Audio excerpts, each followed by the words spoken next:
का काम एक रिसेप्शनिस्ट का ही होता है। जो भी पेमेंट का लेन देन होता है वो भी रिसेप्शन एरिया पे ही होता है। तो ये तो हो गया हमारा रिसेप्शन एरिया। तो आपको पता लग गया होगा कि रिसेप्शन एरिया जो होता है वो सबसे पहला एरिया होता है जब भी हम किसी ऑर्गेनाइजेशन में एंटर करते हैं।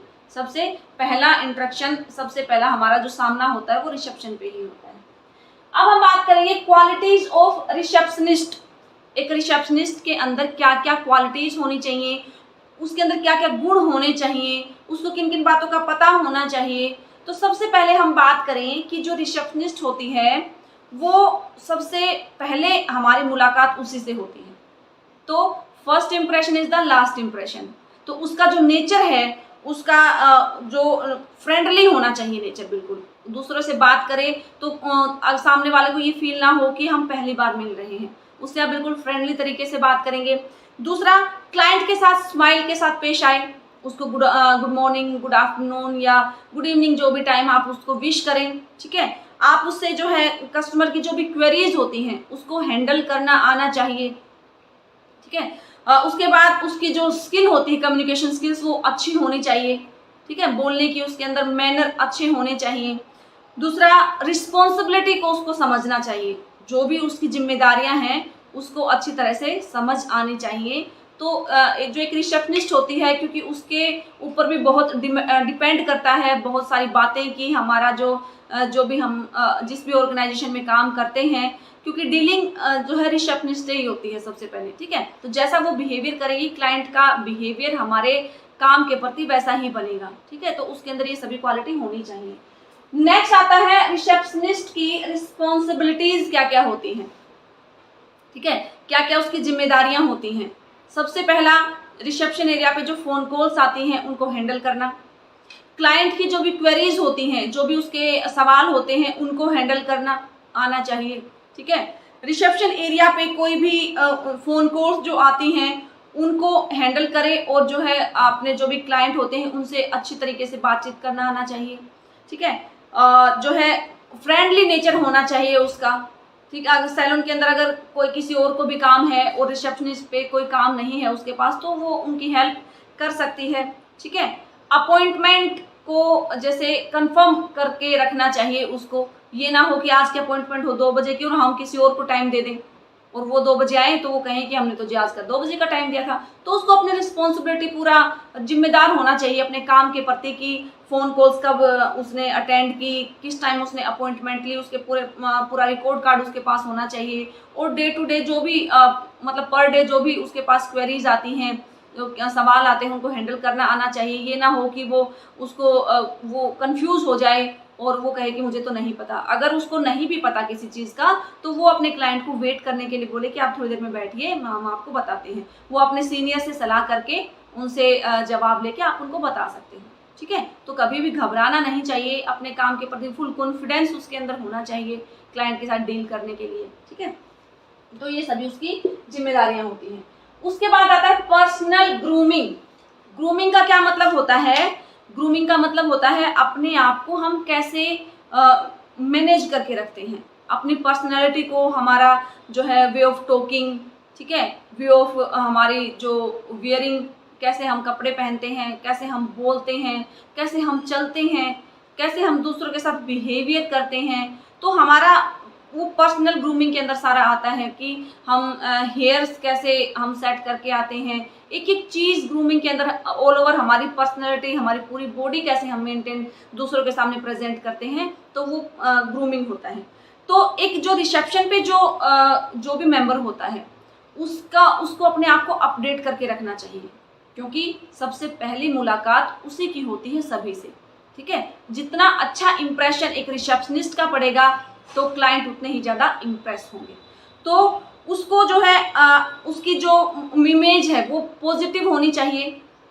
अपने आप को वो मैनेज ऐसे करके रखे जिससे कि दूसरों के ऊपर अच्छा इफेक्ट पड़े। ठीक है, जैसे कि उसके हेयर जो है हेयर शुड बी क्लीन, ठीक है, और वेल स्टाइल्ड प्रॉपरली।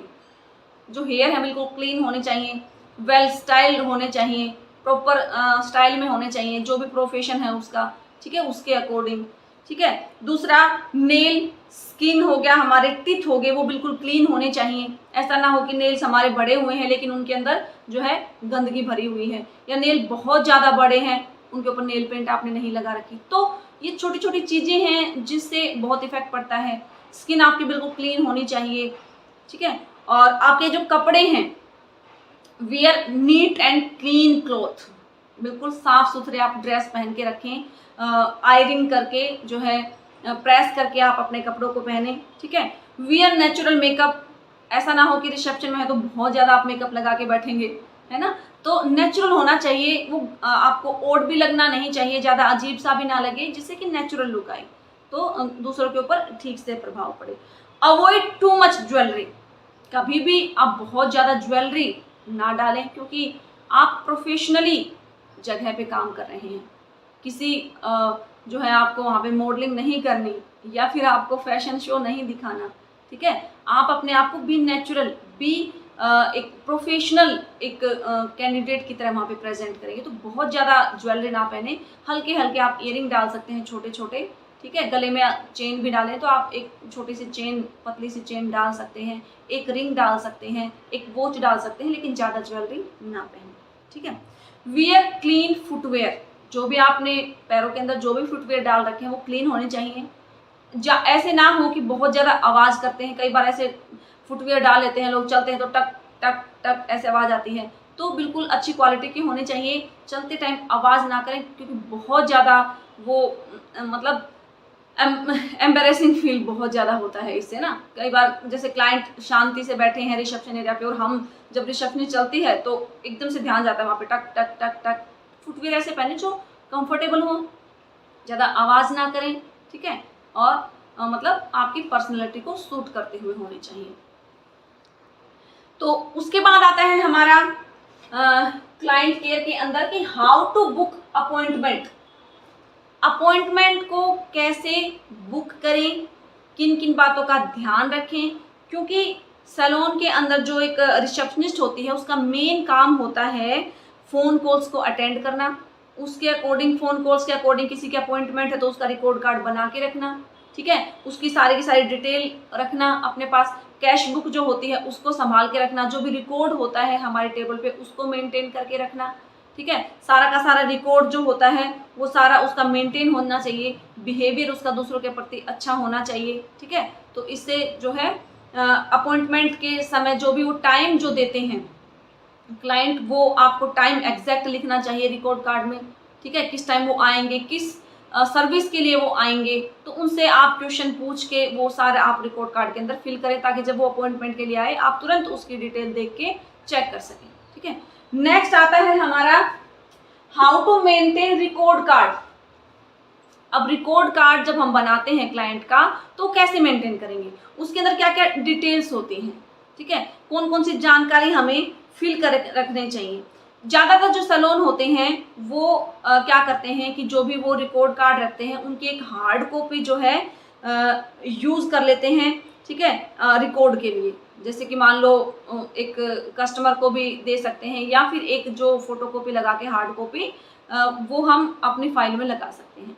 ज़्यादातर तो आजकल कंप्यूटर्स के अंदर फीड कर लेते हैं डिटेल, लेकिन बहुत बार ऐसा होता है कि कंप्यूटर का जो डाटा है वो कई बार सेव ना होने के कारण उड़ जाता है, ठीक है। तो हम हार्ड कॉपी एक अपनी फाइल के अंदर भी लगा सकते हैं।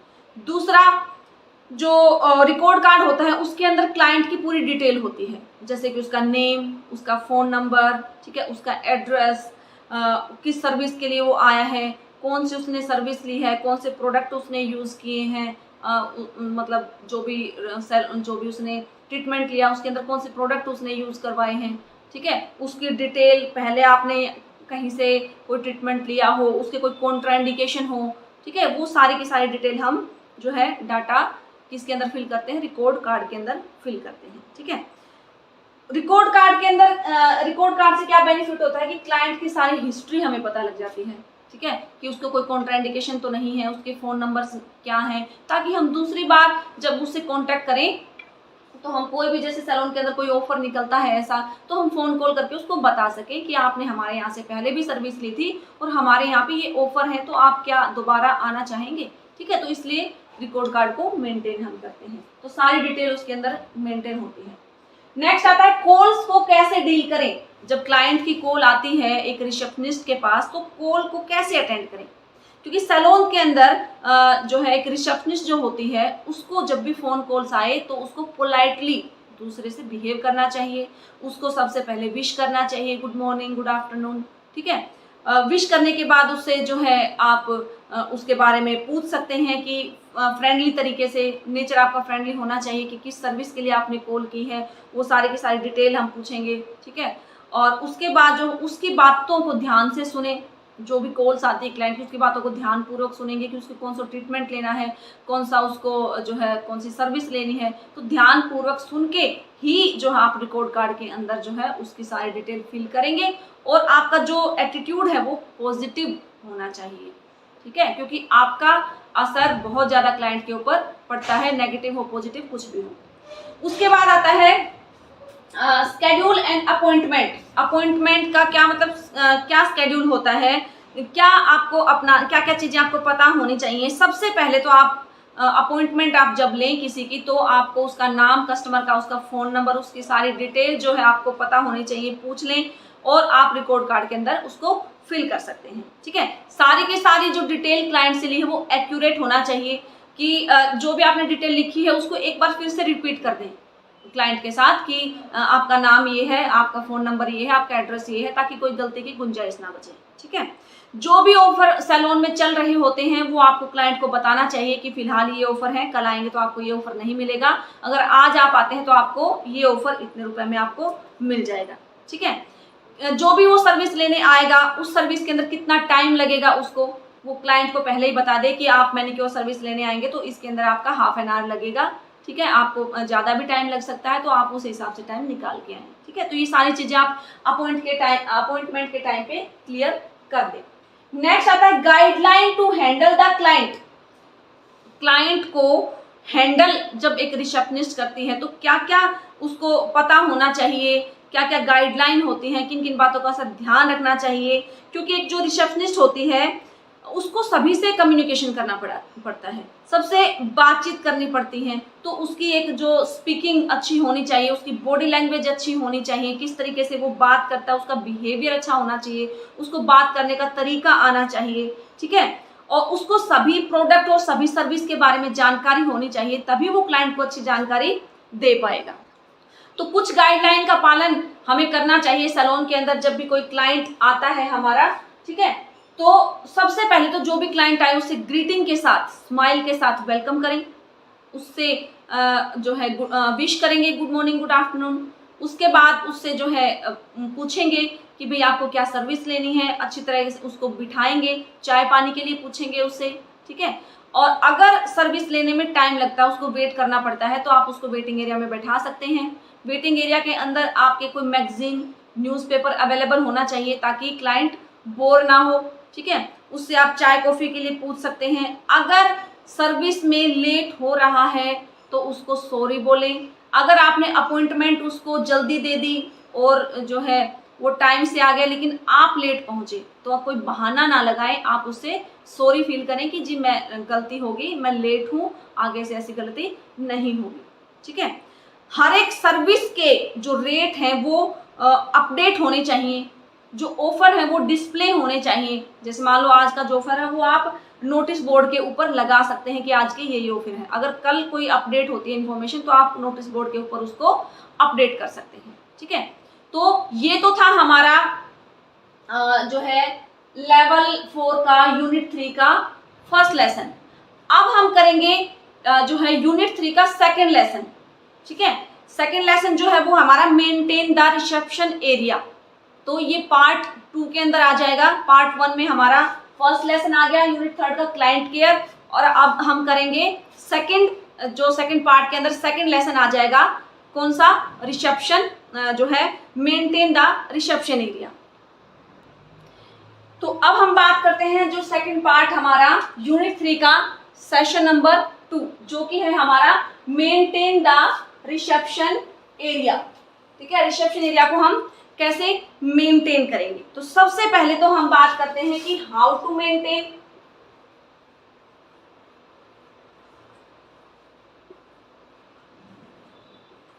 How to maintain reception area. तो जो रिसेप्शन एरिया होता है, हमने जैसे कि फर्स्ट लेसन में बात की कि वो सबसे पहला पार्ट होता है जब भी हम एंटर करते हैं तब, ठीक है। तो जो एक रिसेप्शन एरिया होता है वो एक बहुत ज़्यादा मतलब साफ सुथरा होना चाहिए, वहाँ पे बैठने की अच्छी प्रॉपर व्यवस्था होनी चाहिए, ठंडे गर्म पानी की व्यवस्था होनी चाहिए, मैगजीन्स जो लेटेस्ट मैगजीन है या करंट न्यूज़पेपर है वो आपको अवेलेबल होना चाहिए, ठीक है। क्लाइंट को ताकि कंफर्टेबल फील हो। अगर रिसेप्शन एरिया के ऊपर कोई आपने बुके वगैरह रख रखा है या फिर आपने पोट रख रखा है गुलदस्ते का, तो आपको टाइम टू टाइम उसको फ्रेश फ्लावर उसके अंदर लगाने चाहिए और पुराने चेंज करते रहने चाहिए। रिसेप्शन जो एरिया होता है वो हमारा खुला खुला होना चाहिए, थोड़ा सा स्पेस होना चाहिए ताकि आप और कस्टमर जब बैठे तो वहाँ पे ज़्यादा कंजस्टेड ना हो। क्लाइंट के बैठने के लिए जो आते हैं उनके लिए सोफा या चेयर साइड में होने चाहिए और उनके लिए जो है हर एक फैसिलिटी होनी चाहिए। टेम्परेचर के अकॉर्डिंग वहाँ पे हीटिंग की व्यवस्था या फिर जो है एसी की व्यवस्था होनी चाहिए, ठीक है। तो इस तरीके से आप एक रिसेप्शन एरिया को मेंटेन कर सकते हो। उसके बाद आता है रिटेल एरिया। एक होता है रिटेल एरिया, एक होता है स्टोरेज एरिया।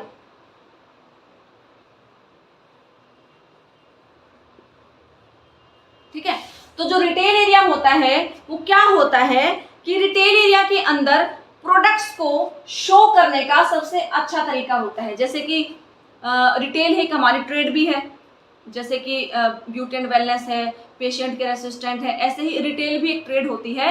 तो उसके अंदर क्या होता है, ऑल ओवर जैसे कि आप मॉल में जाते हो, ठीक है, तो मॉल्स के अंदर क्या होता है, सारी चीजें, सारे जो प्रोडक्ट होते हैं वो लगे होते हैं। वहां पे कोई हमें दिखाता नहीं, हम खुद प्रोडक्ट को देखते हैं कि किस प्रोडक्ट का कितना क्या रेट है, उसके ऊपर लगा होता है लेबल। तो सारी चीजें हम खुद चेक करते हैं और खुद ही हम उसका बिल कटा लेते हैं सामान लेके, ठीक है। तो प्रोडक्ट को शो करने का सबसे अच्छा तरीका होता है रिटेल एरिया। इसमें क्या करते हैं हम, कस्टमर खुद प्रोडक्ट देख सकता है, उसके रेट देख सकता है, उसको जो परचेज करना हो वो परचेज कर सकता है, ठीक है।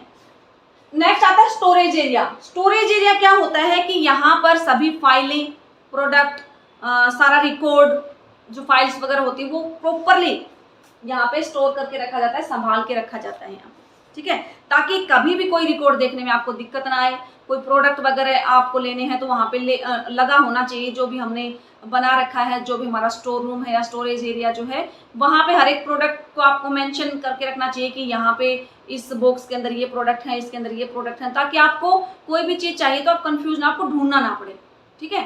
तो आपका पूरा रिकॉर्ड वहाँ पे होना चाहिए और आप आसानी से, ताकि आपको कोई भी आपको रिकॉर्ड की जरूरत हो तो आपको वो रिकॉर्ड आसानी से मिल सके। उसके बाद आता है वेटिंग एरिया।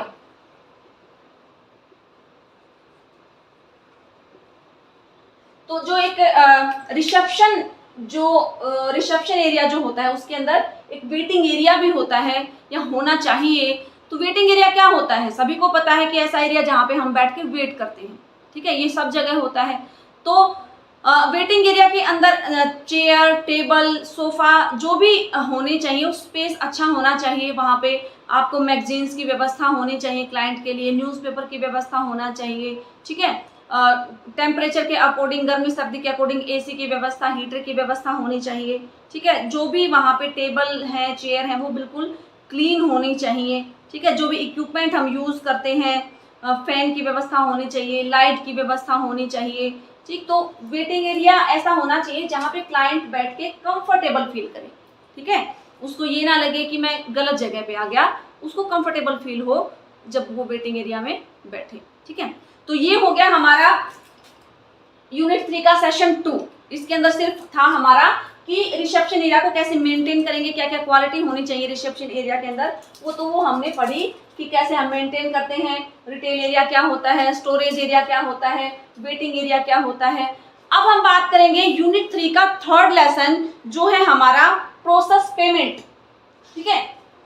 प्रोसेस, ये थर्ड लेसन हो जाएगा यहाँ पे, और जो है और लेसन का नाम है हमारा प्रोसेस पेमेंट।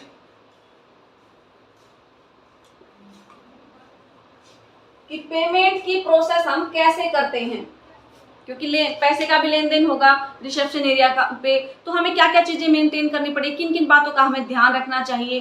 तो अब हम बात करते हैं कि पेमेंट जब हम लेंगे या देंगे तो किन किन बातों का हमें ध्यान रखना चाहिए, पेमेंट प्रोसेस क्या होती है। ये हाफ पेज के लेसन है, तो मैंने एक ही वीडियो के अंदर इनको कंबाइन कर दिया। पेमेंट प्रोसेस क्या होती है, यह एक बहुत ही जिम्मेदारी वाला काम होता है, एक जिम्मेदारी वाली प्रोसेस होती है। तो जो भी एक रिसेप्शनिस्ट होती है उसको जो भी टैक्स वगैरह लगते हैं उनकी नॉलेज होनी चाहिए कि क्लाइंट को जो भी वो पेमेंट लेने देने का जो काम करती है, तो जो भी मान लो उसने क्लाइंट ने कोई भी पेमेंट उसको दी और कोई भी सर्विस अगर क्लाइंट ने ली है तो उस सर्विस के ऊपर कितना टैक्स लगा है, या फिर कोई प्रोडक्ट उसने परचेज किए हैं क्लाइंट ने तो उस प्रोडक्ट के ऊपर कितना टैक्स लगा है, एक रिसेप्शनिस्ट को इसकी नॉलेज अच्छे से होनी चाहिए। ठीक है, तो टैक्स वगैरह काट के कितना परसेंटेज लगता है, कैसे उसकी प्रोसेस की जाती है, वो सभी नॉलेज जो है एक रिसेप्शनिस्ट को अच्छे से होनी चाहिए, तभी हमारा जो है सैलून अच्छे से रन कर पाएगा। अगर कार्ड मशीन है जिससे कि हम पेमेंट करते हैं, आपने देखा होगा आजकल कहीं भी हम जाते हैं कोई भी परचेजिंग करने के लिए तो हम अपना एटीएम कार्ड वगैरह देते हैं, डेबिट क्रेडिट कार्ड जो भी होता है, और एक मशीन होती है उसके अंदर जो है एटीएम कार्ड डाल के हम प्रोसेस करते हैं पेमेंट की। ठीक है, तो मशीन जो कार्ड मशीन जो होती है उसको चलाना अच्छी तरीके से आना चाहिए रिसेप्शनिस्ट को। ठीक है, कोई दिक्कत ना हो ताकि। उसके बाद आता है the payment method.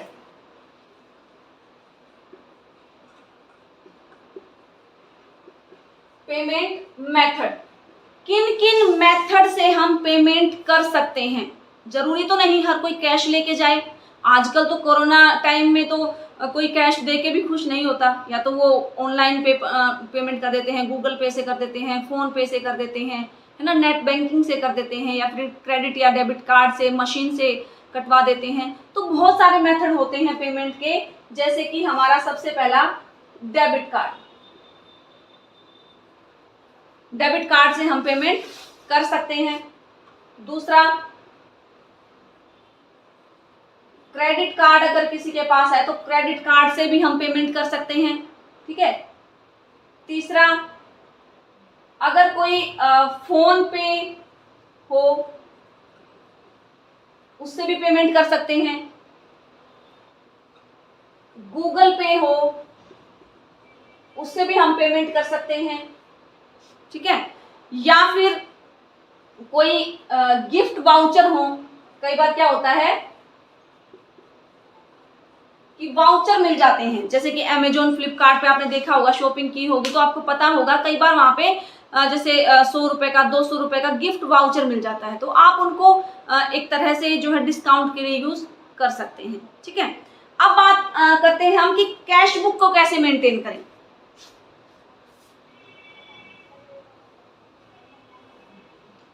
Cash book को कैसे मेंटेन करें।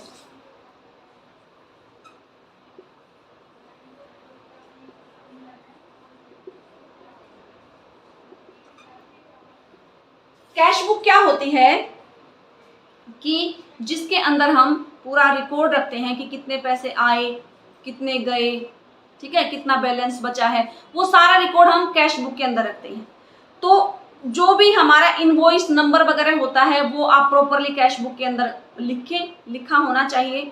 जो भी डिस्काउंट या ऑफर हो उनको अच्छे से आप जो है कैलकुलेट करके इनवॉइस बनाएं। ऐसा ना हो कि कम ज़्यादा बन जाए, तो आपको पहले उसको आपको सीख लेना चाहिए। अगर आपको नहीं भी आता कि टैक्स कितना कटता है, उसको कैसे कैलकुलेट करते हैं, तो आपको अच्छी तरीके से आना चाहिए। रिसेप्शनिस्ट को सैलून के अंदर सेलिंग और रिडीमिंग गिफ्ट वाउचर का प्रोसीजर अच्छी तरीके से पता होना चाहिए। ठीक है, जो है गिफ्ट वाउचर का मैंने आपको बताया कि वाउचर जैसे मान लो 200 रुपए का गिफ्ट वाउचर हमने क्लाइंट को कभी दिया कि आप नेक्स्ट टाइम जब आएंगे तो आपको इतने रुपए का डिस्काउंट मिलेगा, तो वो कैसे प्रोसेस करनी है उन चीज़ों के बारे में भी जो है पता होना चाहिए और उसका रिकॉर्ड भी प्रॉपर होना चाहिए। ठीक है, क्लाइंट के जो भी क्वेश्चंस वगैरह होते हैं उनको हैंडल करना अच्छी तरीके से आना चाहिए एक रिसेप्शनिस्ट को। ठीक है, अगर ड्यूटी ऑफ हो जाती है मान लो किसी की डे ड्यूटी है और शाम को उसकी ड्यूटी ऑफ हो जाती है और शाम को कोई अलग इवनिंग ड्यूटी पे कोई और आता है रिसेप्शन एरिया पे, तो जो भी कैश पेमेंट आज हुई है उन सारा का सारा रिकॉर्ड हमारा होना चाहिए कैश बुक के अंदर, कितनी पेमेंट आज टोटल आई है।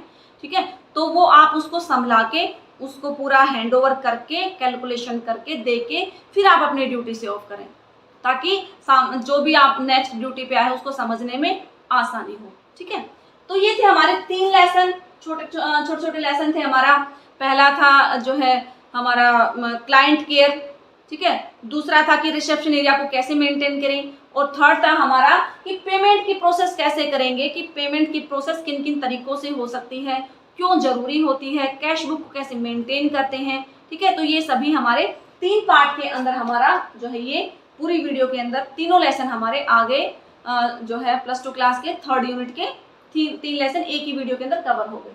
तो इसके अंदर बहुत सारे क्वेश्चंस जैसे कि आप बना सकते हैं कि कैश बुक को मेंटेन कैसे करें, ये भी आपका क्वेश्चन बन सकता है। ठीक है, पेमेंट करने के कौन कौन से मेथड होते हैं,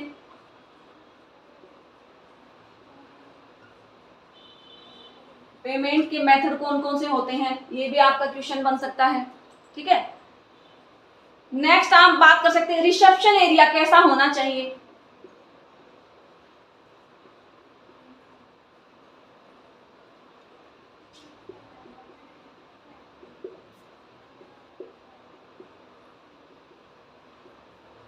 रिसेप्शन एरिया आपका कैसा होना चाहिए। 4th क्वेश्चन आप बना सकते हैं कि जो है वेटिंग एरिया कैसा होना चाहिए।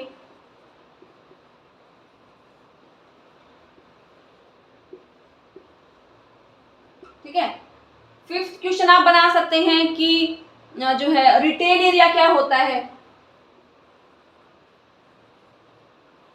और स्टोरेज एरिया क्या होता है।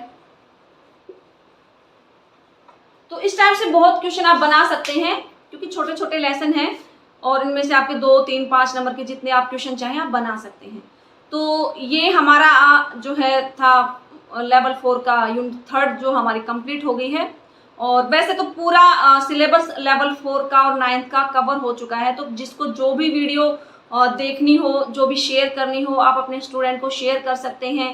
ठीक है, ताकि उनको जो बच्चे अभी, क्योंकि 50% बच्चे आते हैं और हम उन्हीं के लिए वीडियोस हम मेहनत कर रहे हैं, ताकि जो बच्चे स्कूल नहीं आ पाते टर्न में, हम उनको वीडियोस भेज के वो उनको लर्न करने के लिए काम दे दें, होमवर्क। ठीक है, तो आप अपने जितने भी स्टूडेंट्स हैं, आपके जितने भी आपके कलीग टीचर्स हैं, आप उनको शेयर कर सकते हैं, ताकि वो आगे से आगे बच्चों को फॉरवर्ड करें और बच्चों तक वीडियो पहुँचे और वो उसका फ़ायदा उठा सकें। ठीक है, तो इसी के साथ हम आपसे कामना करते हैं कि आप सभी वीडियोस को अच्छी तरह देखते होंगे, समझते होंगे। अगर फिर भी कोई आपको इसमें चेंज करने की ज़रूरत लगती है तो आप हमें कमेंट बॉक्स में करके सजेशन बता सकते हैं। कोई भी आपको कोई चेंज चाहिए या आपको कोई भी तरीका जो आपको पसंद ना आ रहा हो या आपको कुछ भी नया आपको चाहिए वीडियो के अंदर, तो आप बता सकते हैं कमेंट बॉक्स में कमेंट करके। आपकी प्रॉब्लम का हम ज़रूर समाधान करेंगे और ज़रूर उसके ऊपर गौर करेंगे। तो इसी के साथ मैं विदा लेती हूँ आपसे और कामना करती हूँ कि आप सभी स्वस्थ रहें, हेल्दी रहें। ठीक है, योगा एक्सरसाइज करते रहें, हेल्दी खाना खाते रहें, ताकि आपका हेल्थ अच्छा रहे, इम्यूनिटी पावर आपकी बनी रहे और आप सभी रोगों से बचे रहें। इसी के साथ मैं कपिल रानी आपसे नेक्स्ट वीडियो में मिलती हूँ। तब तक के लिए जय हिंद, जय भारत।